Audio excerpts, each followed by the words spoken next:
Everyone, my name is Daryl Morgan and I'm an IT consultant. I run a few IT retail businesses in London and I tend to help out where I can in these areas. I do lots of community-based work. I've done community-based work in the past. I've worked for Waltham Forest, under 16s probation. I've helped Margaret a few times. I have taken students in from Bromley College and various other schools around Waltham Forest, or all London boroughs: South East London, North West London, East London. My background is IT. However, a lot of the subjects that we're discussing today, I kind of grew up in those areas. So I have some familiarity with the topic that we're discussing, and I'm a black male, and my aim is to sort of create awareness and help where I can with other young black men. Okay, great. Carlton, can you just spotlight Daryl so that he's not on? Do you know how to spotlight? So that he's the main. No, there's a. As in what? There's a particular thing that you do. Just one moment. We're just going to see if we can spotlight. I don't know where it is. As in the only person being seen. Yeah. He is though currently. No, he isn't. That's like telling me to come out of the thing. He's still being seen. Okay, don't worry. Okay. Daryl, tell us a bit about your background. Okay, my background, I have Caribbean background, and I don't want to generalize because you have different types of Caribbeans, and the more that I have these type of discussions with lots of Caribbean friends of the same background, people obviously have different experiences. I had different experiences growing up depending on the household that I was in. If I was in my mum's side of the household, family household, it was very broken. If I was in my dad's side, which was also Caribbean, there was a lot more togetherness. They wasn't perfect, but they were together. They would help each other a lot, and there was things that, as I grew up and I became a lot more aware of the benefits of working together, I started to see how well people on my dad's side worked together and how unwell people on my mum's side worked together. But there were exceptions on both sides.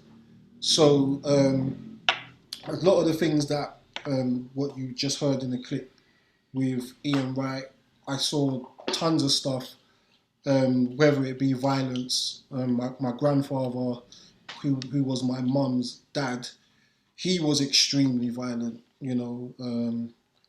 violent to some degrees that people probably wouldn't imagine. Whether it had been, let's put it this way, I actually saw him stab his son.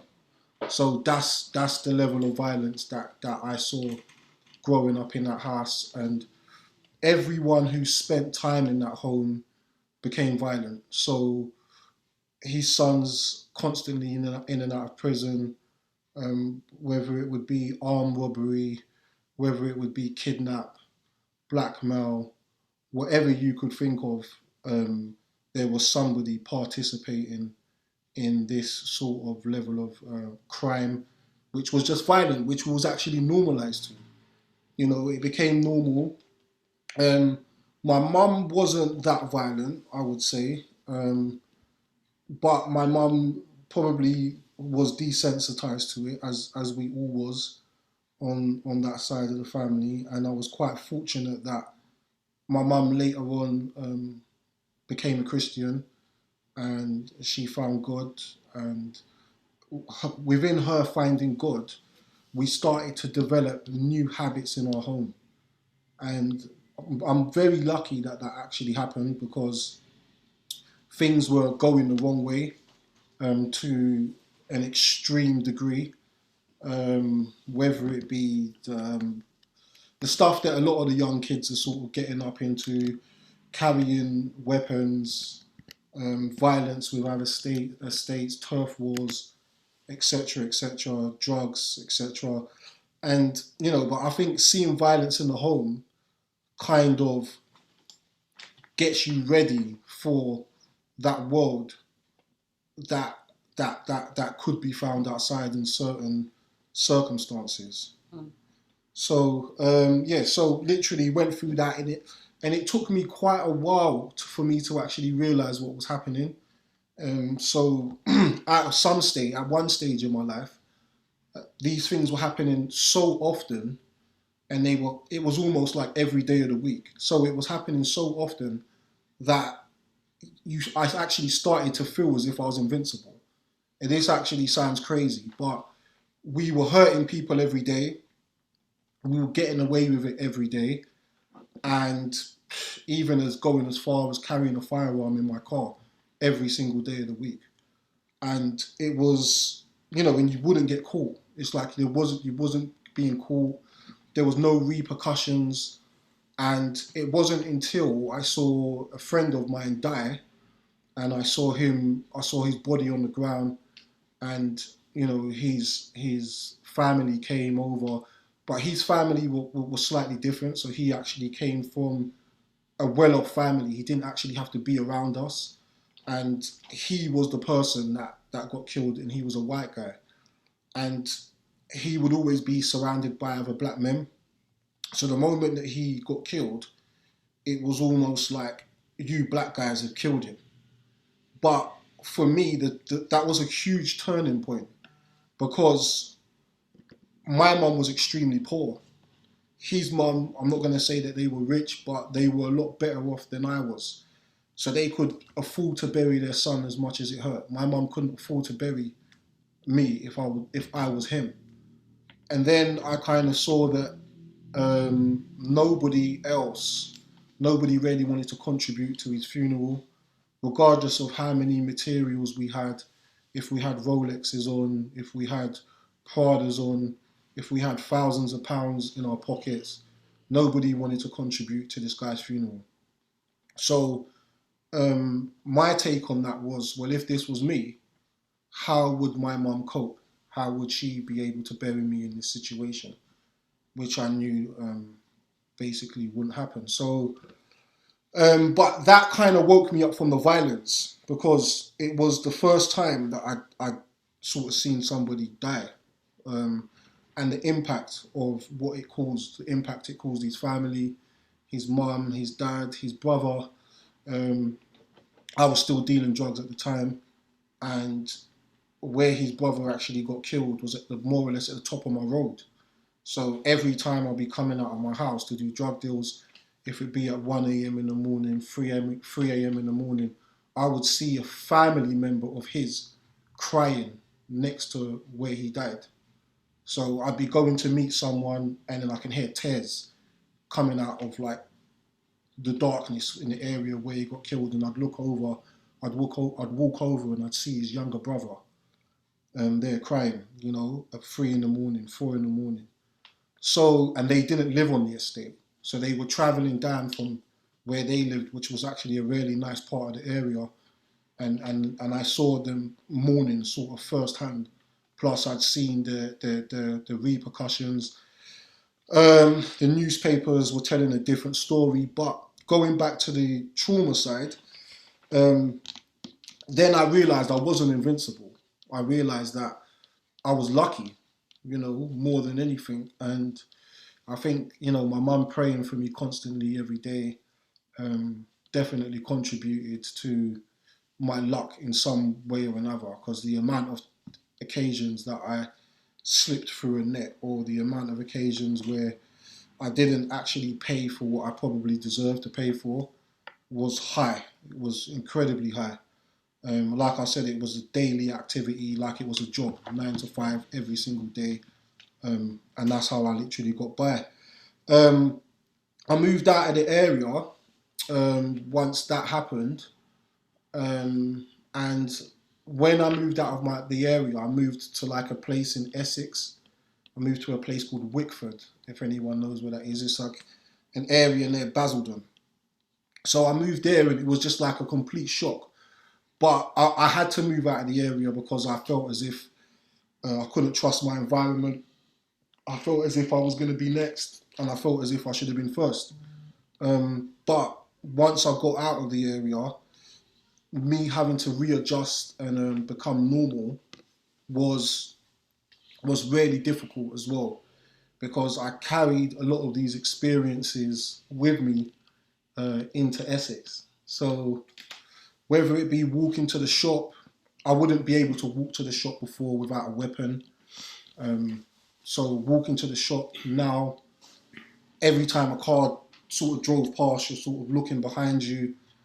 Having a normal conversation with someone, you might just be expecting the conversation to go sort of left. It's almost like a mental illness, because you're kind of seeing every single person as a threat. You know, not being able to sleep properly in the night time due to having people come in my house previously, tie my mum up, asking for money, tied up my mum, tied up my brother. That was a really traumatic experience as well. So just sleeping in my house, I wouldn't sleep without a knife under my mattress, or even worse, a gun in my attic. So it was, yeah. So these environments sort of teach you survival, ways to survive as a child, you know, or to survive as a young man.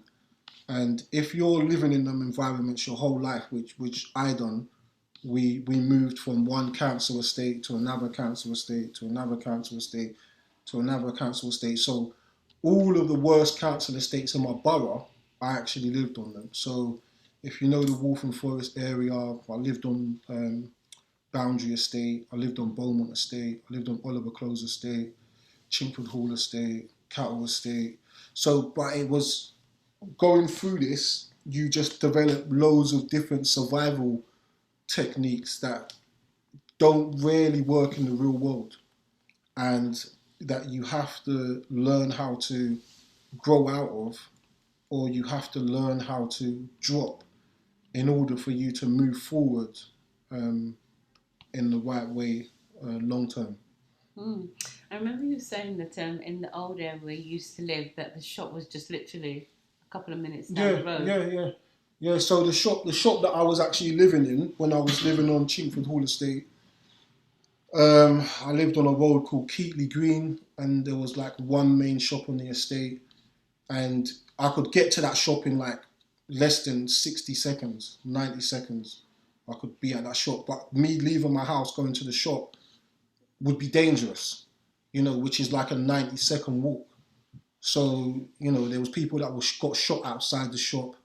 The friend that I'm talking about, who got killed, he got killed outside that shop. So the amount of shootings that occurred outside that shop was lost count. So, but walking to that shop, yeah, it was, I couldn't walk to the shop without a weapon, you know. And then when I moved, the shop was 15 minutes walk, 15 minutes, 20 minutes, half an hour walk. And for the first maybe like year, I still had the same mindset of walking to the shop in an area surrounded by just normal working people. Like, so it was almost as if like you just have this routine, or you have this survival instinct. That's quite damaging, because once I actually stopped doing what I was doing, which when I was about 23, 24 years old, I probably didn't develop normal habits until I was about 30. It probably took me about 6 years to stop thinking of the worst. You know, you meet someone, you're thinking of the worst. There's an opportunity, you're thinking of the worst. There's a job offer in a particular area that you never used to get along with, you're thinking of the worst. And in order to, it's very hard to progress, you know, in that sort of mind state. It's very hard to progress and to make the most of things, because even when you might be talking to someone that could be offering you an opportunity, you could have all other different types of traumatic experiences. Like I had another friend who was killed.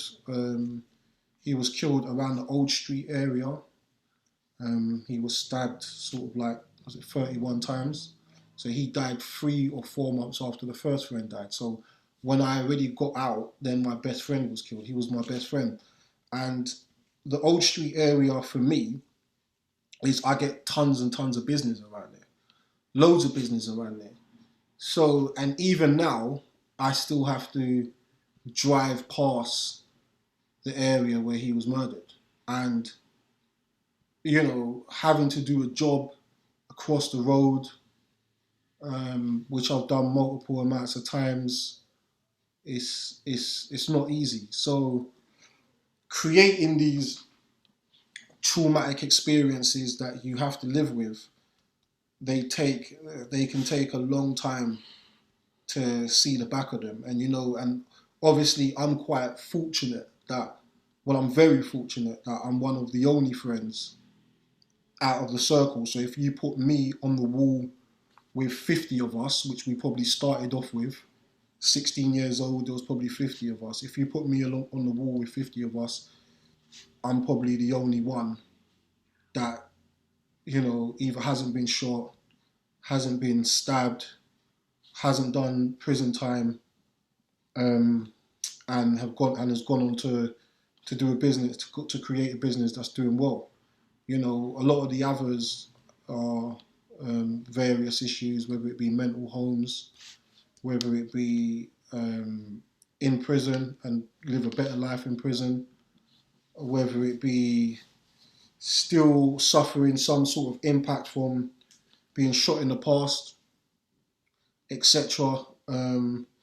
These are scars and wounds that take a very, very long time to heal. And sometimes, people might be making decisions, and you can make a decision in a couple of minutes, that can impact you for the rest of your life. And then when I'm talking about the other people that were involved in that, one of them is still in prison now for the murder that occurred in 2005. So how long is that? That's 16 years. He's still in prison now. The other person who done the murder, he's got various issues that he's trying to get out of. Plus, he lost his children, so I heard. And hopefully, when he comes out, he's probably going to rebuild his family.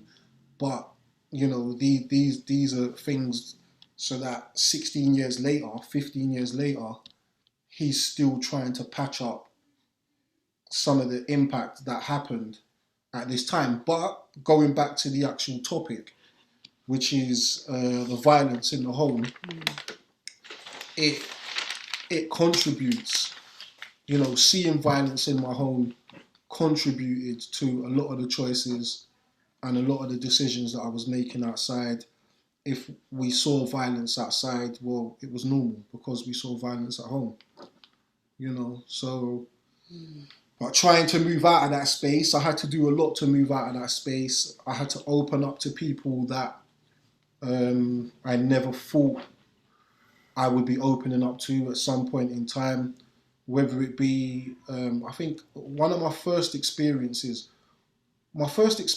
was when I first started getting into IT. I used to build computers at home in my house.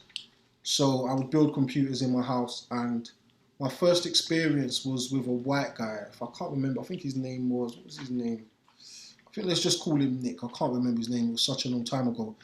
But in the Old Street area where my friend died, he had an office there called Rhapsody. It was a really big media business. They done commercials for Mini, they done commercials for Renault, and he saw the type of computers that I was building at my home. I believe he came to my house to buy a computer, and then he saw the computer that I was building, and then he was like, I've got loads of these computers in my office. Like, when I mean loads, I mean loads. We've literally got 55 of them in the stock room, and I can do them to you for an incredibly good price. So obviously I went down there. Like I said, this was less than 5 minutes from where my friend was killed. my best friend, as it goes. And yeah, he had 55 computers in his stockroom, and I think he sold them to me for like £50 each. And then I sort of worked through each and every one of them, and I sold them for like £450 each. So I was making £400 on each one. But the opportunity came from somebody that I was never expecting. And then this guy, he started going around to all of the other offices. He started going around sourcing IT hardware for me. And we literally became partners for maybe like a year or two until he made enough money to go off and do what he was doing, and then I went and got a store in Camden. So first of all, I got an office in Woodford. The guy that I met there was an Irish guy, Irish family. They own the land, and he's been amazing to me. I still have a relationship with him now. He was amazing to me over a span of 10 years now. And then a Jewish guy. This guy's important as well. I met a Jewish guy in 2013, multi-millionaire. His house cost maybe 10 million.